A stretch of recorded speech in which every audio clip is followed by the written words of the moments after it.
Hi everyone, it's Dr. Elisha Van Dusen at New Hope Chiropractic.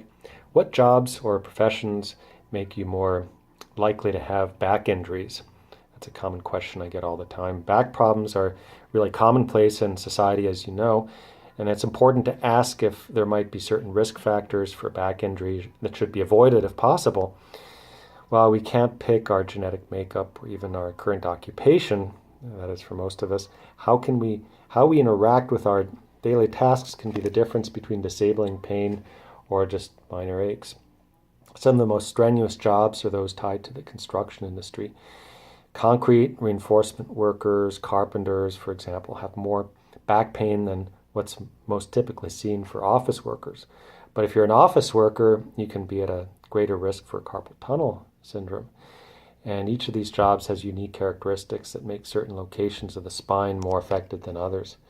If you're in construction, you're lifting heavy weights like sacks of concrete or pieces of lumber or furniture mover, especially if you're doing this in awkward positions. This can make the discs in the low back more vulnerable to the load, which can exceed the strength of the ligaments.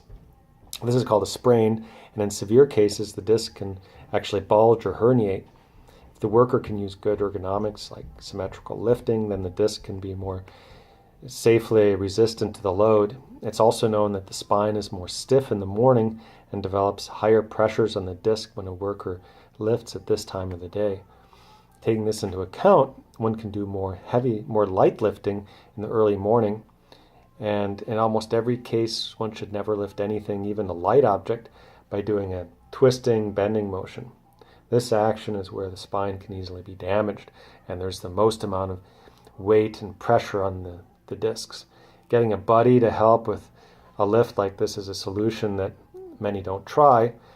They want to get it done fast or get it done on their own, or help might not be readily available, and that's when they end up hurting themselves, or if they're in a hurry. Sitting for long periods of time can also be damaging to the spine, believe it or not.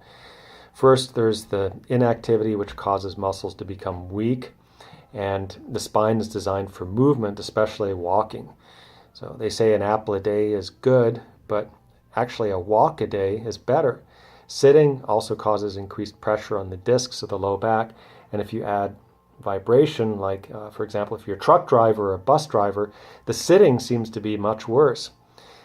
An anti-vibration seat, frequent walk breaks, along with a chair that provides proper support are the main countermeasures there.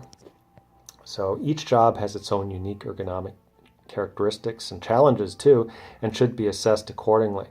Proper spinal posture while working is a key to overall good health and is the best prevention for back surgery. So I encourage you, if you haven't been checked by a chiropractor, get a consultation and a checkup to see if your spine is in order. And we do consultations free of charge here at New Hope Chiropractic. We have a special examination and first treatment, $87.